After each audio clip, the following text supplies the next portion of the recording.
Hello, everyone, and welcome to another episode of Top 5 Saturdays Live with me, Chase Lee, my co-host, Brian Sudfield. That's fucking right. And hey, listen, guys, if you're new to this show, welcome. What we do on this show is we take a look at the movies coming out on Friday. We will pick one, and we will honor said movie with a director, actor, actress, genre, what have you, and we will honor said film for the weekend and create a top 5 list according to it.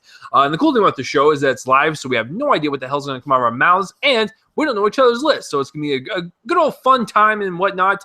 And before we begin, if you're watching on YouTube and you want an audio-only version of the podcast, link will be in the description below. And hey, if you're listening on Spreaker and you want a video version and you want to see my disheveled face and my tired-ass eyes, then link will be in the description below.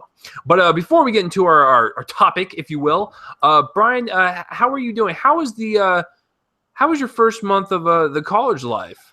The first month of the college life was pretty good. You know, school itself, good. Social life, good. Dorm, good. Just glad to be home for the first time in the month for the weekend. See my dog, sleep in my own bed. It's pretty fucking excited. But how are you, man? Oh, you know, and the reason why I'm so tired, because my roommate got an Xbox One at the beginning of the week, and I haven't played video games in God knows how long, so I've been staying up late and doing the shiz. You guys know how it is. You guys know how fucking it is. Come on. I just been having a lot of fun this week.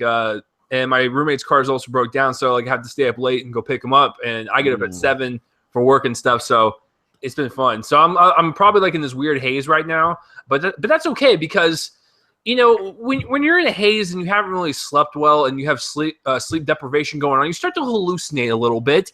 And you start to see weird things, and I think that's appropriate for this week's topic. Brian, what are we talking about? We are honoring Tim Burton this week in honor of Miss Peregrine's Home for Peculiar Children, which stars the most emo actor ever. But hey, we're honoring the director, not that crappy emo actor. Sorry, fans of his, but Tim Burton.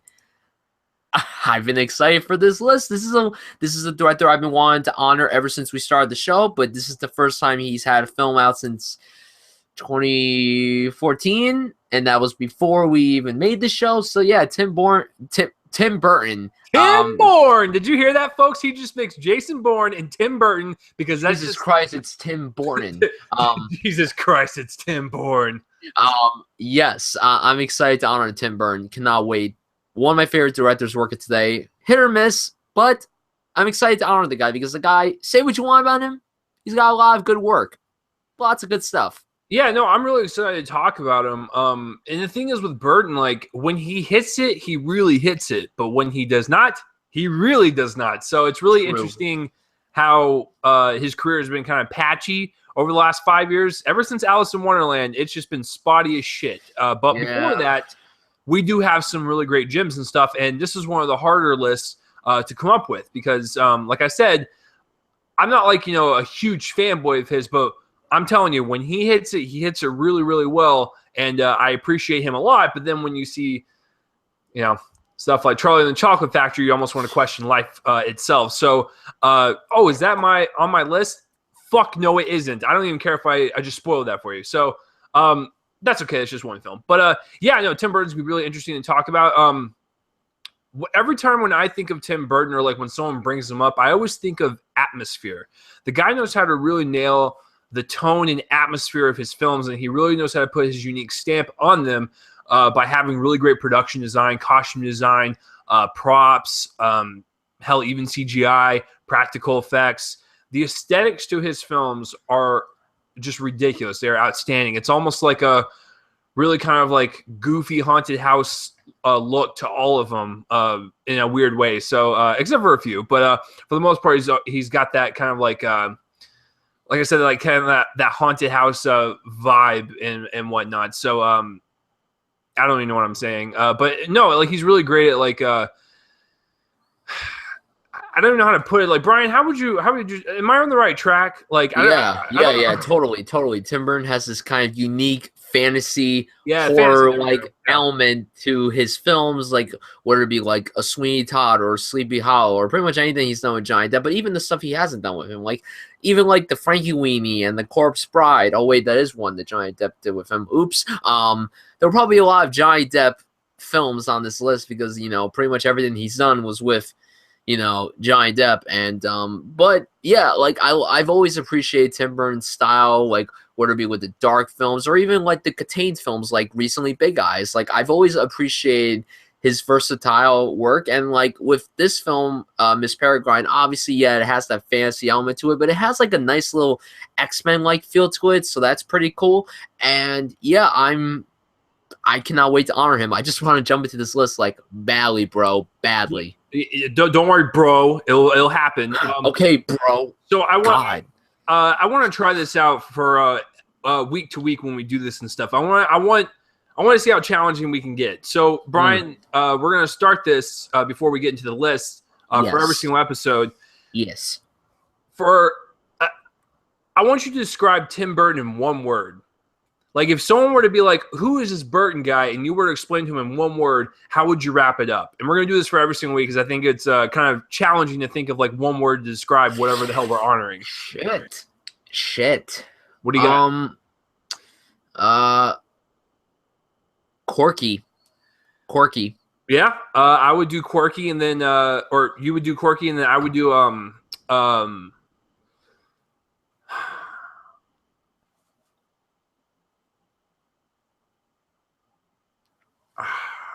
I'll do atmospheric because like he really does. It's like a quirky atmosphere. I mean that's probably the best way to describe it. So yeah, that's tough to describe people or whatever the hell we're honoring in one word. So yeah, without any further ado, let's jump right into it. So Brian, I gotta ask you the covenant question every single week for the top 5 Tim Burton films this week. What is your number 5 favorite Tim Burton film of all time so far? All right, this is going to be probably higher on your list. I think it will be higher because I know when we talked about this actor, you kind of loved this film quite a bit. My number 5 is Edward Scissorhands. Okay. And pretty good film. Johnny Depp, great in it, although the voice, it still makes me laugh. I know that it's a weird character and everything, but the voice just makes me laugh. I mean, it's a really, I'm not going to lie. When I watched this film, I was kind of a little terrified. I'm like, this guy with scissors as hands, I'm like, that looks pretty terrifying, but it's pretty fucking good. Really well done. Johnny Depp, amazing in it. I also love how he reprised the role on Family Guy a few years back. That was pretty awesome because I'm like, that does not sound like Johnny Depp. But then when it said it was Johnny Depp, I'm like, Johnny Depp could still do that voice. Good for him. Quite a good film. Not one of my favorites though, but I will say that it is probably in the top 3 best things he's done. Tim Burton has done with Johnny Depp, and I like it a lot. I rock it a lot. And Winona Ryder's in it, she's good. Anthony Michael Hall is a prick. Did not expect him to be that because I remember seeing this for the first time right after I saw Breakfast Club and 16 Candles and Weird Science for the first time. So I'm like, huh. Okay. Brian's a bad guy. That's all right, whatever. But good film. My number 5. Yeah, you're gonna pass. It's not on my list. Ooh. Like I said, this was one of those ones where I had to axe some children and keep the best ones. Listen, Edward Scissorhands, yes. I did grow up with it because it came out around the sweet old age of I mean, it came out like before I was like old enough to see it, but I do remember watching it as a kid, and it kind of freaked me out a little bit because I didn't know what to expect. And it's pretty much a quirky version of a Frankenstein's monster, and that Frankenstein's monster has scissors for hands. So, no, I really liked the film quite a bit and stuff. It was the first time I ever saw Johnny Depp, and he pretty much slayed it in that category. So. Yeah, there's really nothing more to say. But like I said, it was one of those ones I had to axe because the 5 I picked are the ones that stick out to me the most for specific reasons. But yeah, so that's a good pick. My number 5, I saw a couple years ago for the very first time. It was one of those nights where I was sitting in bed and I couldn't fall asleep. And so I opened up my phone to Netflix. Let's get out of the way. First, I watched porn. I mean, obviously, duh. So after that, I got bored. And so I went to Netflix and I found a movie that I haven't seen. And I was like, I cannot believe I never watched this one. So I popped it on my phone. So I watched it on my phone, which I always forbid people to do. But hey, it's 2 a.m. What the fuck do you want me to do? And I ended up loving it. That film would be Big Fish. I really like this film quite a bit. Now, it has jumped up there, obviously, into the top 5 slot for me. Like I said, I didn't know what to expect because I never saw it. It came out when I was I believe when I was 13. I was in 8th grade, so obviously I was dumb, and all I wanted to see was blowing up action movies, and I had no comprehension of good films and whatnot. So obviously I skipped it. But when you go to film school and all that stuff, you appreciate film a lot more. And so I was like, damn, I need to check this out. I was blown away. I really loved just everything about it. It was like this weird kind of fairy tale like movie of Ewan McGregor just kind of like figuring out what was real and what wasn't from his dad's stories and whatnot. It's just so magical and so just mystical, and it kind of just grabs you in like that fairy tale fashion. Like if someone were next to me telling me stories, which they do every single night, by the way. I hire someone to do that. Then this is what you would kind of imagine as they were telling the stories. Like everything just felt like a fairy tale. And I loved just the color palette on this film. It was very bright, very glowy and dreamlike, and just really kind of matched the tone of the film. And it was just really cool to see Ewan McGregor's character like go through the ranks of the movie and the story and whatnot, and just see him progress as a character. Yeah, there's really nothing more to say. Big Fish is just one of those ones that caught me off guard. Love it, man. So I have a feeling that it's higher on your list, though. Number 6. It's number 6. Okay. So almost there. Almost there. Good film. Really good film. Definitely his most different film. Definitely one of his most underappreciated films, although it has a very good rating on like the Rotten Tomatoes and the Metacritic. But people need to check it out. Everything you said has a nice element to it, and it's quite enjoyable. And it's also an interesting fact. I remember hearing this on a show, and this is not really a fun fact because this person's not fun, but it was the film debut of Miley Cyrus. So I mean, I guess that's pretty interesting. So yeah, Big Fish, good fucking film, pretty good film. Just wish I put it on my list, but I couldn't do it. Yeah, I like I said, first time watched it 2 years ago. I cannot believe I didn't watch it sooner. But then again, I was dumb back in the day, and well, I'm still dumb now. I'm just older. Yeah. So let's go jumping right into the next one. Number 4, Brian. What do you got? Number 4, I'm Batman. Batman is my number 4. Uh-oh. Hold on. If you guys are new to the show, what we do is if we have something similar in the same spot, we'll talk about it together. Oh man, I kind of want to do it, but I know because it might still be on your list. It is not. I don't have the same pick, but I will say that it might be the other one. What do you want, a pun? What do you want, a pun or something? It might be the other one. Do you want a pun? No. Do you want a punt? No, we're not stealing that term. That's their term. Like, what do you want, a pun? Okay, Batman, 1989, Michael Keaton. Great film, really enjoyable. Danny Elfman's score, the music by Prince. You know, to be quite honest with you, I completely forgot that Prince even wrote music for this movie. And I'm like, I know that some big artists wrote music. So when Prince died and everyone's like, the Bat Dance, I'm like, that was him? I didn't even know that was him. And I feel bad. Bob Gunn. Shoot. Great film, really enjoyable, nice atmosphere, great sets, really amazing sets. The costume was great. Michael Keaton played a really good Batman as he did with Bruce Wayne. I would go on by saying that he might be my favorite Bruce Wayne that we've ever had. I think Ben Affleck is my favorite Batman we've ever had on screen. But yeah, and I'll give a shout out to Batman Returns. Really like that one as well. The thing with Batman that I like is that, I mean, it starts off and he's already Batman, so I guess that might be a problem to some people, but I don't mind it at all because when a superhero movie is well crafted like this one, it works. Now, will I say that this and Batman Returns are better than the Dark Knight trilogy? Absolutely not. I mean, the Dark Knight trilogy stands on its own as a perfect Batman series, and these two films, I don't consider Batman Forever or the other one a part of, you know, the series, but I mean, unfortunately they are.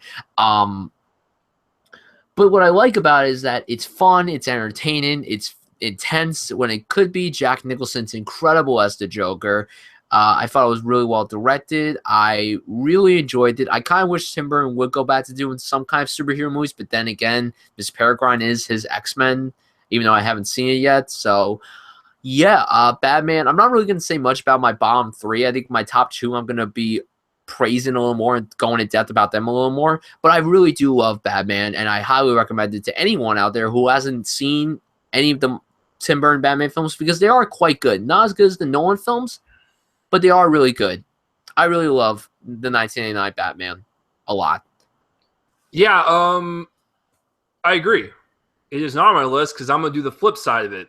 My number 4 is Batman Returns. Ooh. Now, I want to let you guys know that I recently just saw both of these movies back to back in a double feature at the Alamo Drafthouse this past Monday. So I watched them both on the big screen for the very first time. Now, I've seen the movies before, but obviously they came out when I was a kid, like a toddler and not even being born. So obviously I couldn't see it in theaters. So it was really nice to see both of them back to back like that. And so how radically different they are in tone and whatnot, which is weird to say because Burton did both of them. But what Brian said about the first one, it rings true. Holy shit. I am telling you this. Even if you do not like these movies, that Danny Elfman score will make you cry in your seat because it is one of the most sweeping, epic superhero scores that we have. It is so great to hear on the big screen. It is so powerful, and you just want to get up and be like, fuck yeah, Batman, you go get those motherfucking goons in the street. But yeah, I really like Batman quite a bit. Jack Nicholson's Joker is very good. Michael Keaton does a very good job as Bruce Wayne, having that duality of that and Batman. And to bring up what Brian said about the sets, while I was sitting there, because I hadn't seen these movies in so long that I actually completely forgot about the plot. So it was like watching it again for the first time, which was awesome. I love when that happens with a movie, when you watch it and like 15, 20 years later, you rewatch it, but you've actually forgotten everything. So it's like a first time viewing. As I was sitting there watching it, I was realizing that all these sets have like that Tim Burton kooky haunted house flair to it, but it fits in the world of Gotham. Like it's one of those like matches made in heaven to where like you would look at the sets or you would look at the props, the costumes, and be like, this is so weird and like circus-like and whatnot. But it fits Gotham because Gotham is like that dark, seedy underbelly of a city. So it's going to be fucking weird and there's going to be a bunch of stuff going around everywhere. So yeah, Batman's a good pick, but I'm going to go with Batman Returns. Because like I said, I watched both in the same night. So it's a 4.5 hour long excursion.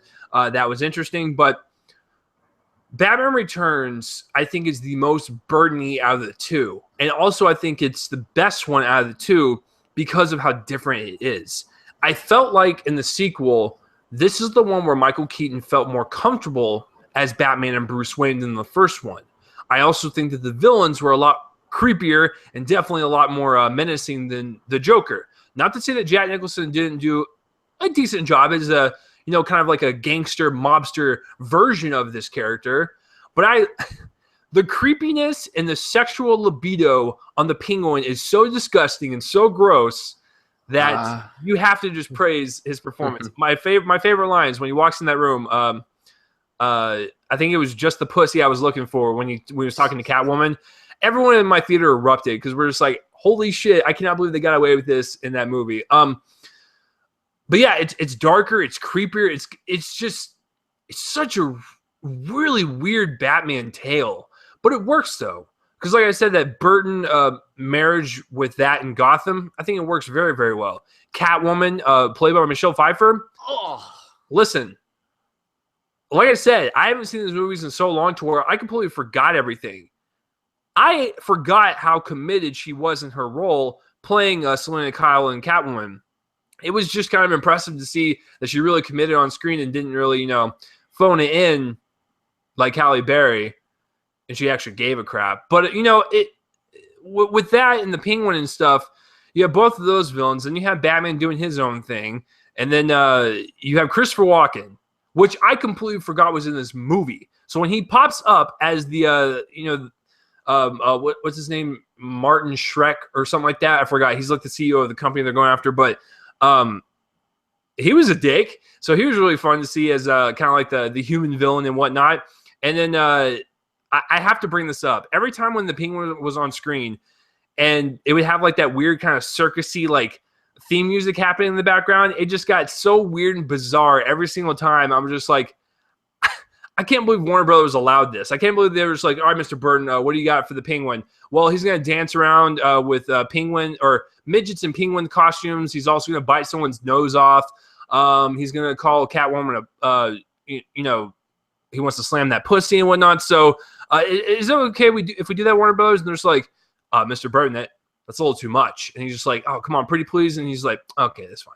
But no, it's weird. It's dark. It's kooky. But I think it fits very well in the Batman universe. And I do like it a bit more than the original. So, but I will say that even after all the interpretations we've had of Batman, Ben Affleck is still my favorite. However, Danny Elfman's score is my favorite score of all the Batmans we've had so far. And I do like what Hans Zimmer did in, the Nolan trilogy, but when Batman opens up with that score and the credits are rolling, you get so amped up and you get so jacked to what you're about to see. It's incredible. So, yeah, Batman Returns for me and Batman for good old Brian. So, what is your number 3?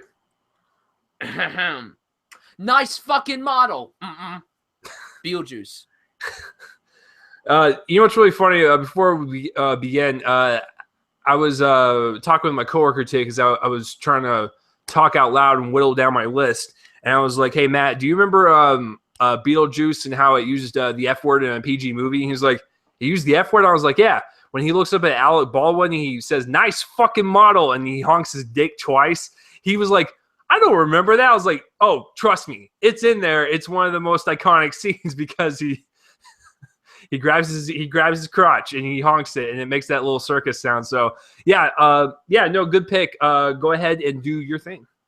Well, it's you know what's so great about this film? I mean, it's called Beetlejuice, but Beetlejuice is only in the movie for like 20 minutes, which is absolutely insane. And yet you still you're like Michael Keaton still carries the movie, even though he's only in the movie for a short period of time. It feels like he's in the movie longer, but then again, I mean, it's great.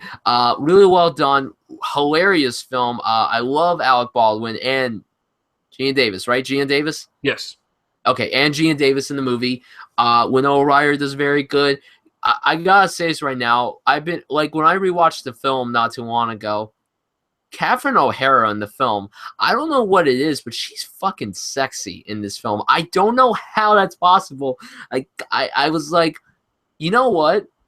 She wasn't that bad looking in Home Alone, but she's pretty sexy in this movie. So when she goes up to Jeffrey Jones, who is absolutely hilarious in this film, by the way, I'm just like, why isn't that me? I want to be someone replace me with Jeffrey Jones so that she could do this to my face and I don't know, lick it or something. I wouldn't mind having her do that. I know that sounds gross, but I mean it is kind of gross. But when it's Catherine O'Hara from Beetlejuice, you're like, nope. Hilarious film. I really do want. I want a sequel to this? They've been announcing this forever.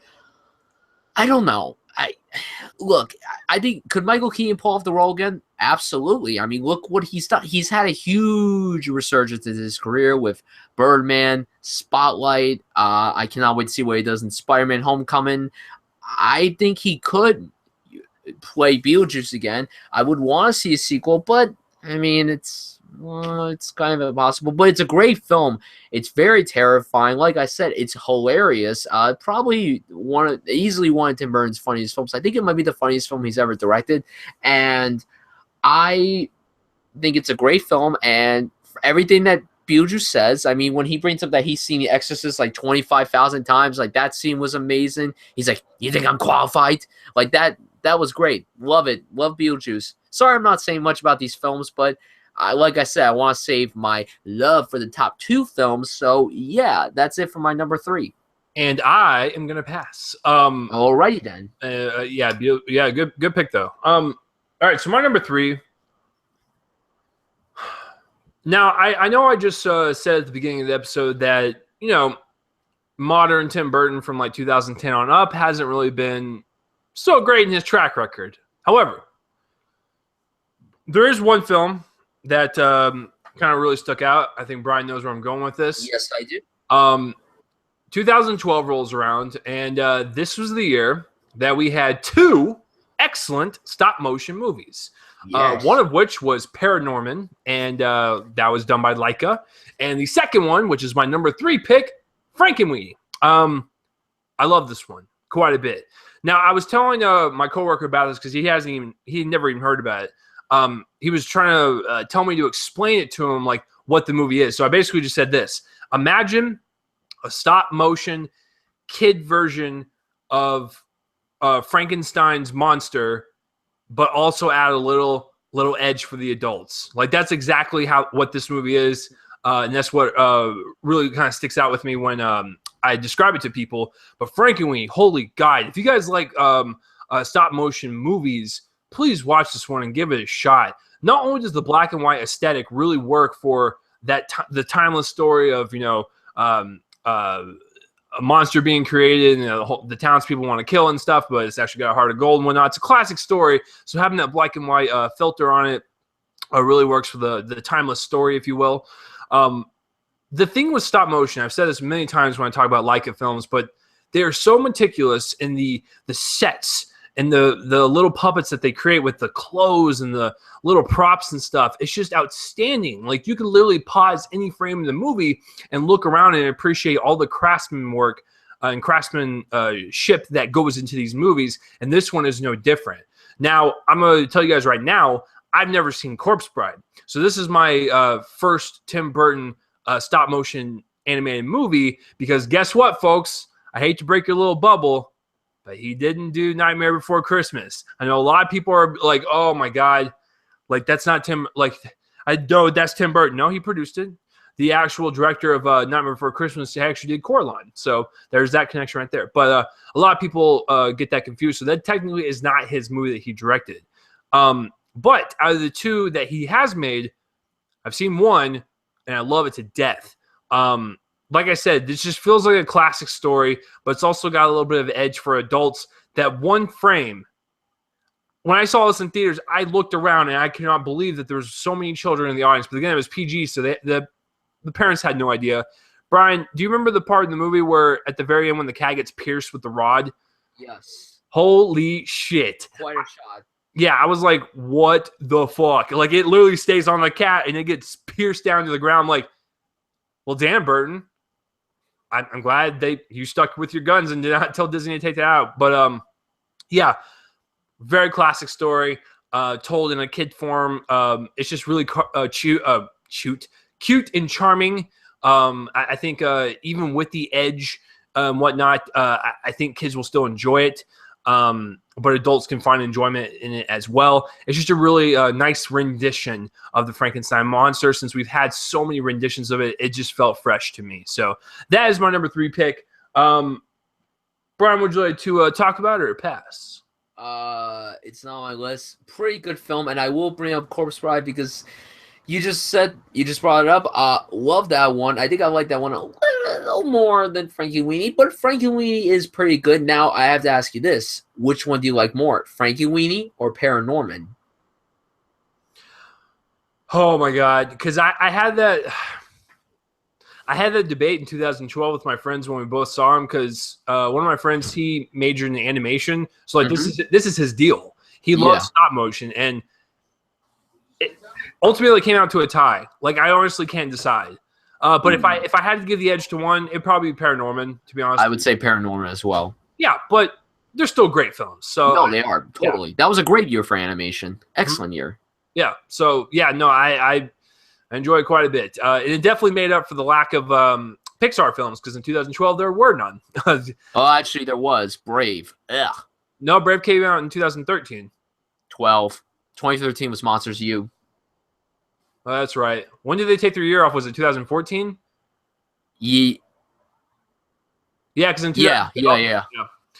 Sorry, guys. Once again, it's been a long week, and I don't blame it on anyone. I blame it on myself because I did this to myself. But yeah, no, that is my number 3. So, all right, guys, we're getting into our top 2, and this is gonna be really interesting because we have one of them in common. The other one obviously will not be on there. for various reasons. But I'm actually really curious to see what is the other one that Brian's going to pick, because he already knows that he already knows the one we have in common. That's already given. But I don't know his other one. Because here's the deal. Here's the deal, folks. This is what we're going to be laying down right here. I have not seen a handful of his movies, one of which is Ed Wood. Now, I hear Ed Wood is like a pretty awesome little film, and I have a feeling Brian's going to go down that route. So I'm going to pull my psychic answer out of my ass. Brian, your number 2 is Ed Wood. My number 2 is Ed Wood. Yep, there you go. Because I know what his number 1 is. Because, yep. Okay. Anyways, go ahead. It's like you said. You heard people say that Ed Wood is an awesome little movie. It is an awesome little movie. It's the best. I think it's the best film he's ever directed. It's not my favorite film he's directed, but I think I will go on by saying that this is the best film that Tim Burton has ever made. Ed Wood is quite a fascinating director, obviously. He's notoriously known as the worst director of all time. And I will tell you this right now, when I saw this movie, I had no idea what to expect. I didn't really know what it was about. I saw the poster, it was just signed up in the director's show, so I'm like, well, obviously he must be a director. Does it take place in the present day, or does it take place in the past? What does it do? It's the fact that it takes place in the past. It's great. I love the way this film is shot. I love Johnny Depp in this movie. I think Johnny Depp should have gotten his very first Oscar nomination for this, but instead he got it 9 years later for the first Pirates of the Caribbean. And everyone else does a great job. Vincent D'Onofrio looks like Orson Welles. I can tell you that right now. I remember reading that he didn't do the voice. I heard someone dubbed it over him, but he looked like him. You got Bill Murray in this movie doing a great performance. Marlon Landau won the Oscar for this movie. The only thing I ever knew Marlon Landau from other than this was him as what was the name of the old guy on Entourage? The old guy. Oh, he wasn't a butler, right? He was a driver, or what was he? I know who you're talking about though, because he was the one that kept pitching ideas to was it Vince? No, he kept like Ari would always make fun of him. I forgot the guy's name. Now I gotta look him. Oh, that's who he kept pitching it to E. Like he would call E and be like, "Yo, E, I got like this idea," and he's just like, "Oh god damn it, I do not want to go over there again." Like I remember it was like a running joke. They didn't want to keep going over to his house. But yeah, I know who you're talking about. Yeah, let's see. I'm looking up. I'm looking up the guy's name. I know it. Bob Ryan. Yeah, I think that was him. Yeah. Was he in the movie? Yes, he was in the movie. Yeah. Great film, really well shot. As a film lover, this is a film that everyone should check out at least once in their life. I think I'm watching this in one of my classes later this semester. I think I am. I know that my intro to the film professor said we're going to watch one Tim Burton movie. I don't remember if it's this one. I think it might be because it has something to do with the art of filmmaking, and I cannot wait to hopefully check this out in one of my classes.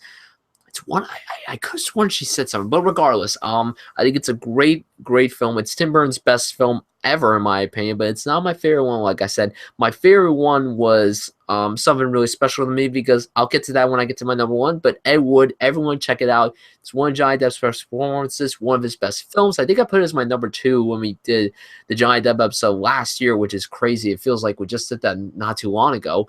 And yeah, Ed Wood. Great film. Number 2, baby. Yeah, I really want to check it out. And to be honest with you, if I can find a good deal on it, I kind of just want to blind buy it. I've always been fascinated with like terrible movies. And I've always been fascinated with Ed Wood in general as a person, because he is infamously known for making some of the worst movies in history. And I just want to know, like, dude, why? And like, usually when directors make movies, they are convinced that they are doing something that they love and something that is good. And I just want to talk with the guy, but obviously, that's impossible. But it's just an interesting character, because like when you watch like interviews with like Tommy Wiseau for The Room, it's just really fascinating to hear that guy talk. So I figure it'd be the same way, except Ed Wood is probably crazier. So, but yeah. And the cool thing is, if you're a film lover and if you love the original Dracula, the guy that Marlon Landau plays is Bela Lugosi, who's the original Dracula. So that's pretty amazing. Okay, yeah, no, I hope it hits like a fucking streaming service soon. This one didn't play at that marathon that you've been going to, or was it on a day that you couldn't go? Actually, no. Believe it or not, that Tim Burton throughout September, that was one of the ones that didn't play.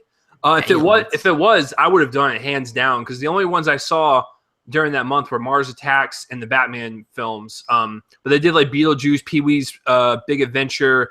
They did Edward.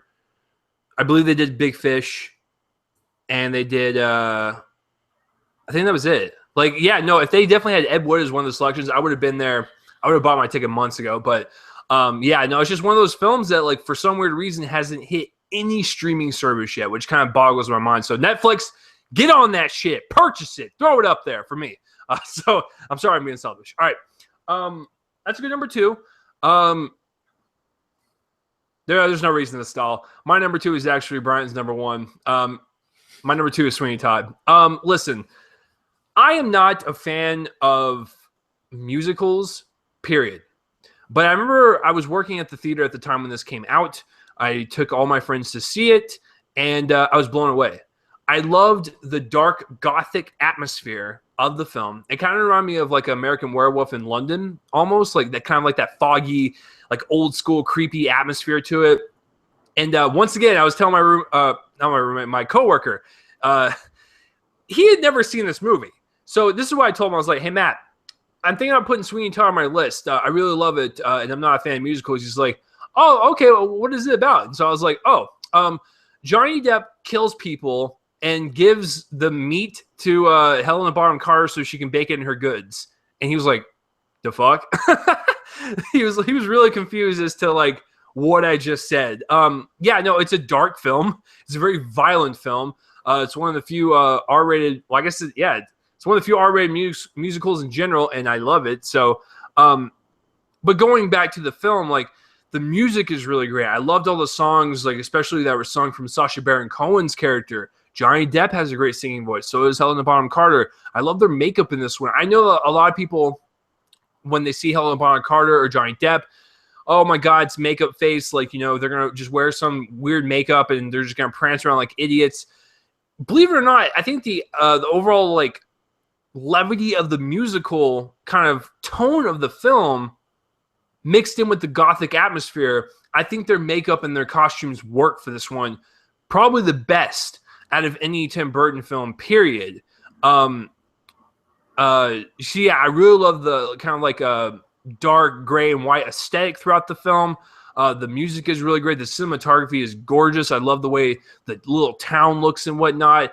I love the way that there's a lot of, like I say, grays, blacks, and whites. And every time when Johnny Depp kills someone, the red blood is like, it sticks out even more. So it's like a great contrast.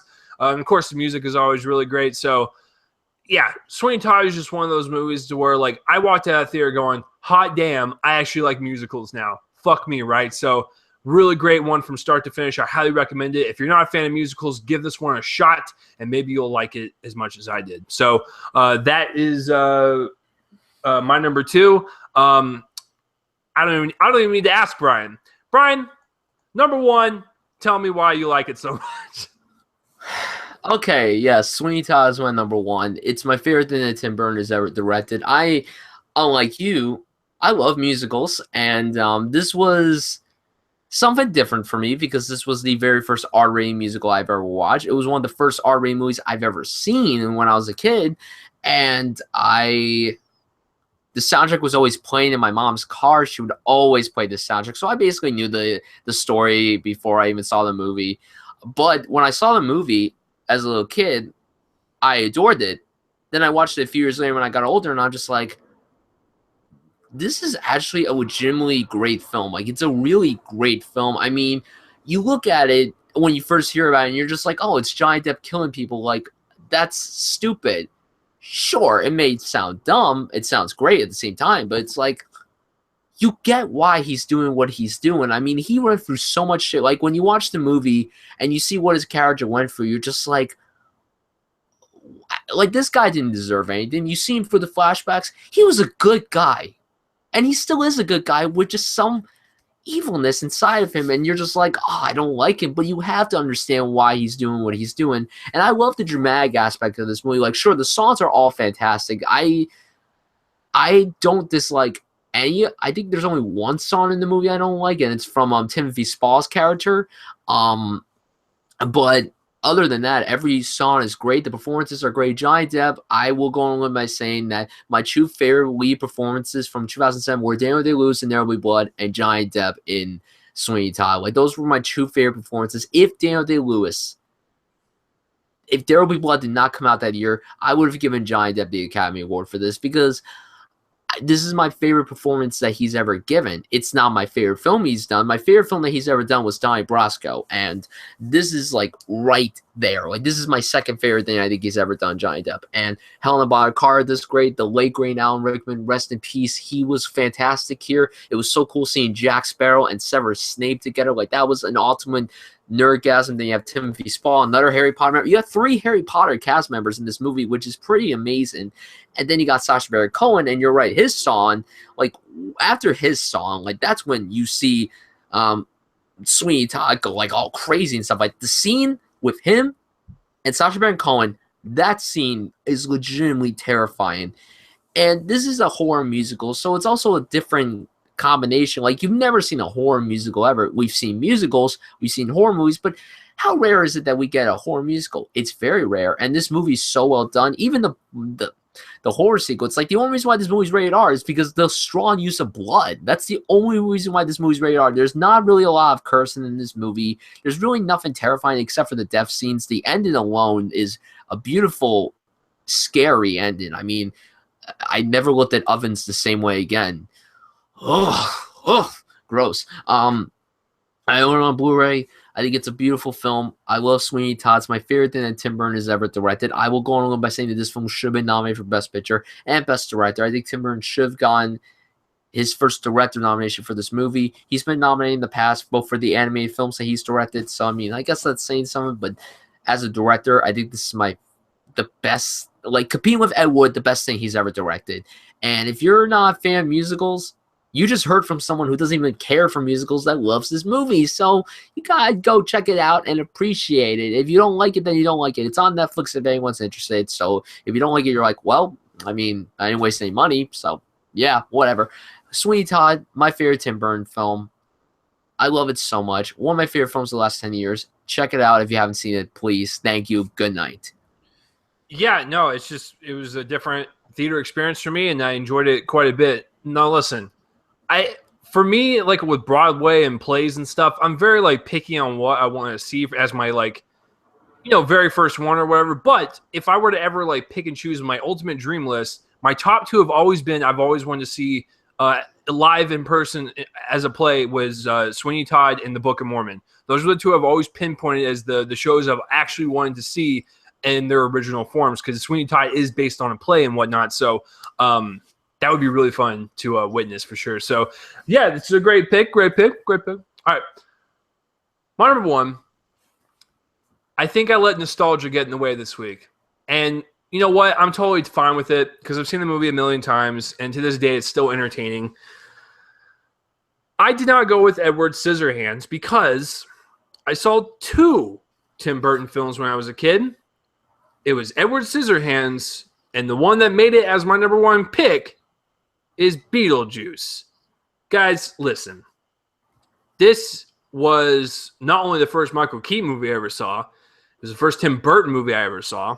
So can you imagine as a kid, I'm sitting there watching this weird, kooky environment happen in front of me, and I'm like, what is going on? I'm loving every single second.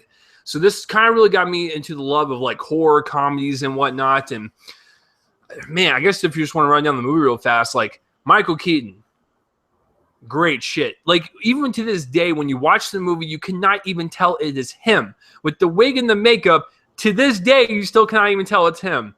I really love his performance. It's very ghoulish and very, just kind of abrasive and, like, just very bold and original. I really liked just his presence and whatnot. I love when they go to, like, the underworld with all the people. My favorite scene in the entire movie, it still is to this day, is when Brian. Do you remember when he was in the waiting room and he's sitting next to the girl with the torso?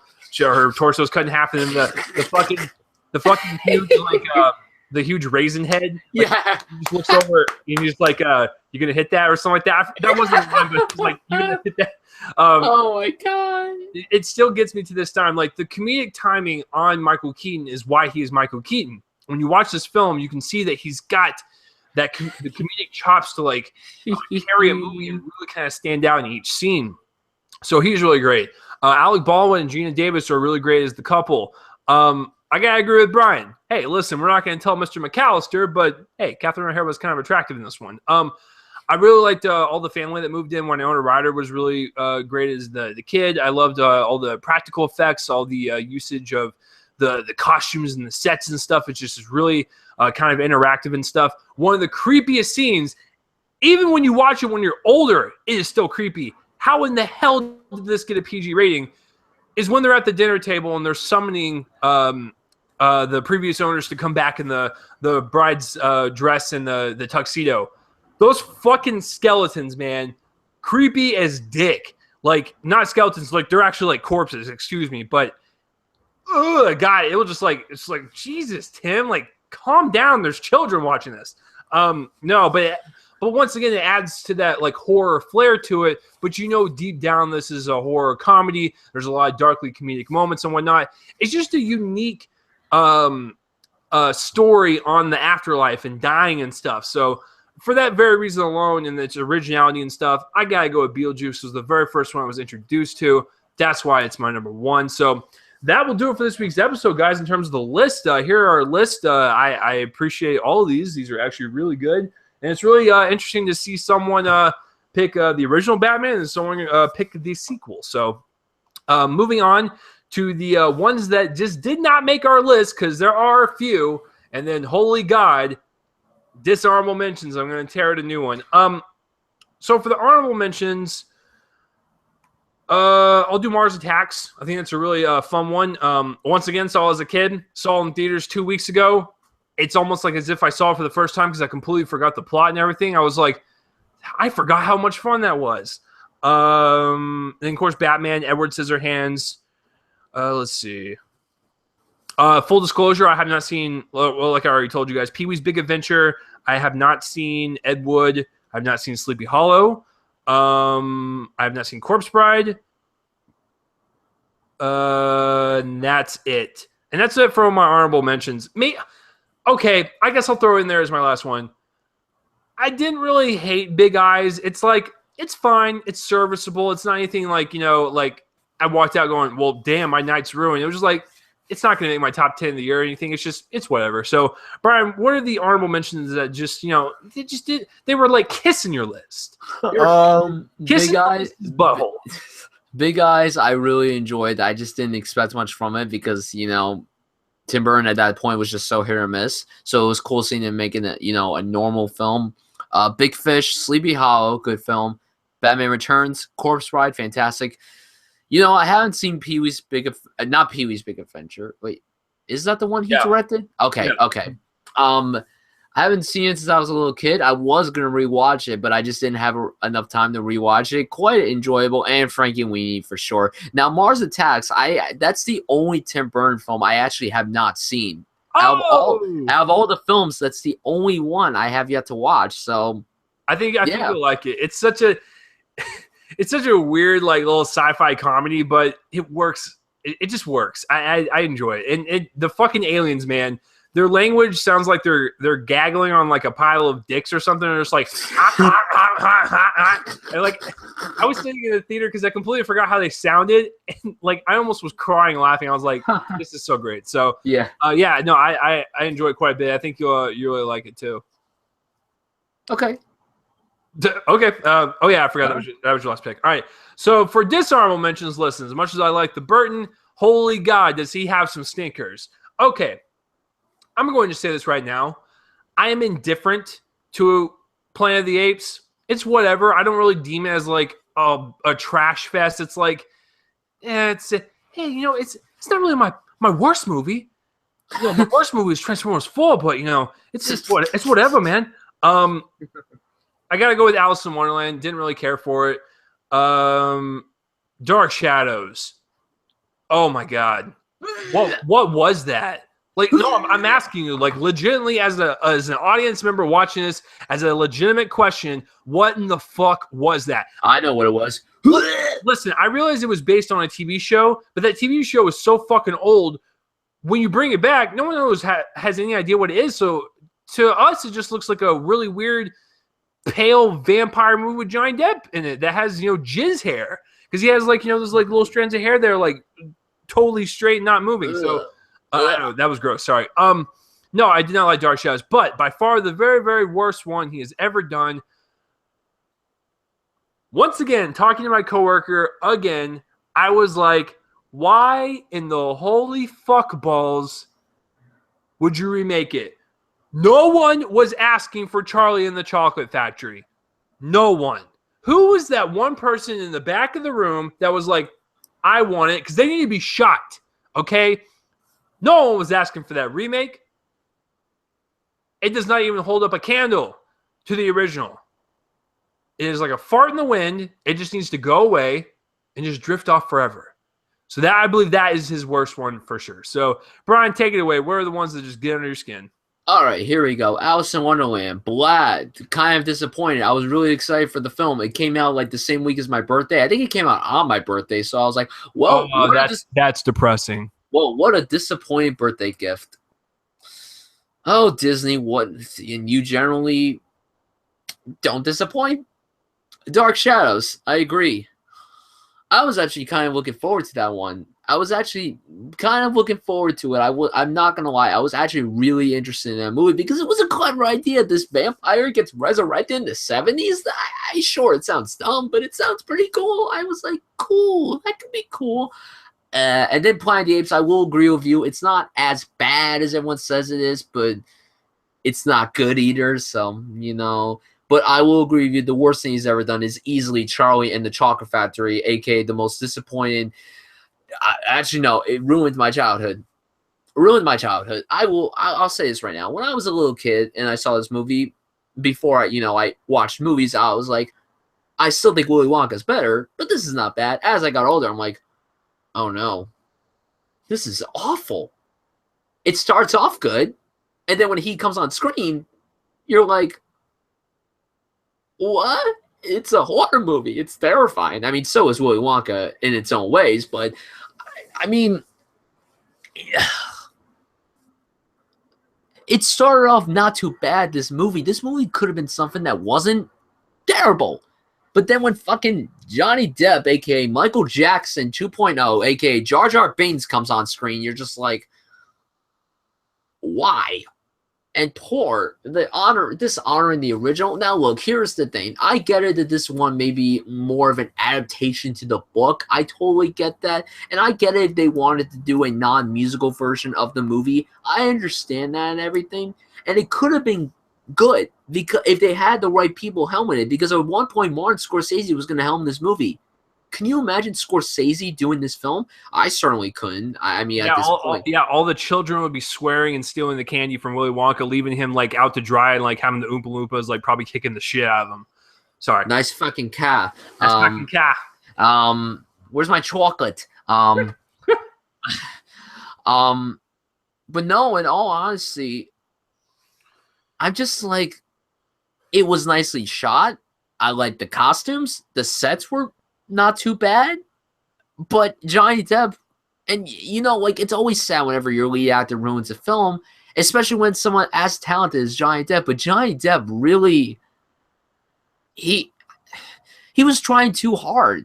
Now, could it have been his fault? I don't know. I mean, were the kids bad? No, they weren't bad. Freddie Highmore was not bad. I mean, if you guys watch Bates Motel, you could see that this guy is a pretty fucking talented kid. Hey, Emmys, where's his Emmy at? Where the fuck is his Emmy? Charlie and Chocolate Factory, though, easily the worst thing ever. And I mean, just seeing Willy Wonka again in the theater a few months ago, it was such a great experience. And I'm like, unfortunately, we can't only have one version of this movie. We have to have two of them. And the other one, it could have been good. The marketing was not bad. Because I watched some of the trailers. I mean, yeah, they were kind of dumb and everything, but it's like, that doesn't look that bad. It could be stupid. It was stupid, but it was also really fucking terrible. So, yeah, Charlie and the Chocolate Factory.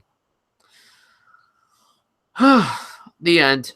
You know what's really great about Charlie and the Chocolate Factory for Brian is that Charlie and the Chocolate Factory came out in 2005, and guess what was his next film in 2007? Sweeney Todd. So Brian's best film came out right after Brian's worst film. So that's a little fun fact for you. So so that will do it for this week's episode of the Tim Burton films. So what are some of your favorite Tim Burton films? What are some of your least favorite? Comment in the place around my face and let me know.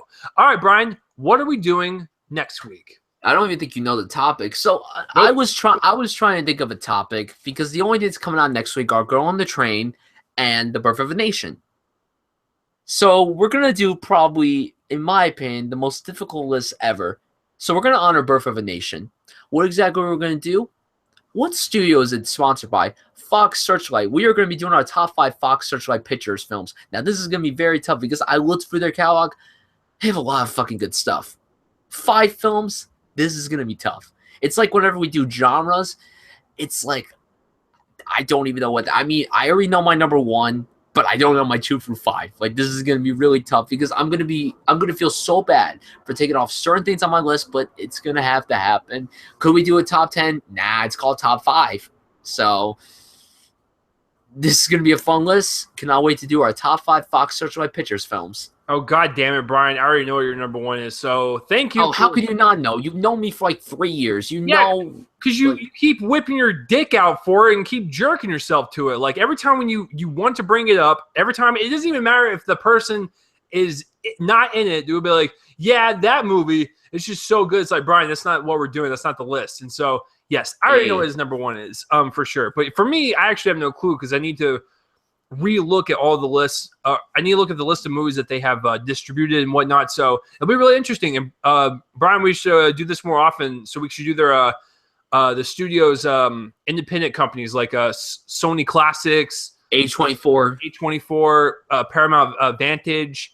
Yes. Who else does indie films? Yeah, that's it, right? Because then you have Fox Searchlight from Fox. Yeah.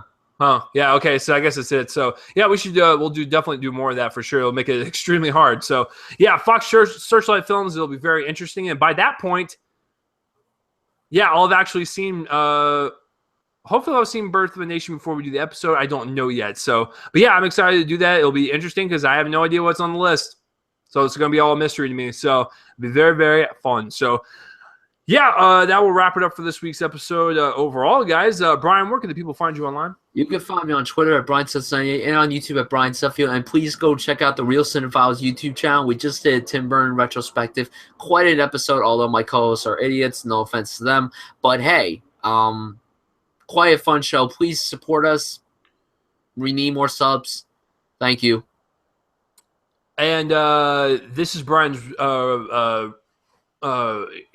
roommates on the phone, and you're fired. So yes, they heard that. So you can't just be bashing people on the internet, Brian. They come after you. Actually, that's not the case. I bash people all the time, and this is why people hate me. So yeah, if you guys want to follow me on Twitter, it's at RealChaseLee. Boom at the bottom. If you want to subscribe to YouTube, do that and get up to date when we do these things live. I have a podcast myself. You guys know the fucking drill. Do your thing. Subscribe, listen, follow, share it around.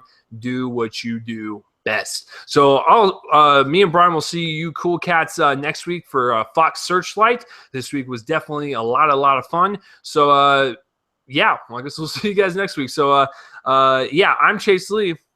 I'm Brian Suffield. That's fucking right. Goodbye, everyone. Top 5 Saturdays live. Peace out, everyone. Boom. I really got to work on the outro. To this day, after a year and a half, I still don't have shit. This is how professional I am. We'll see you guys next week.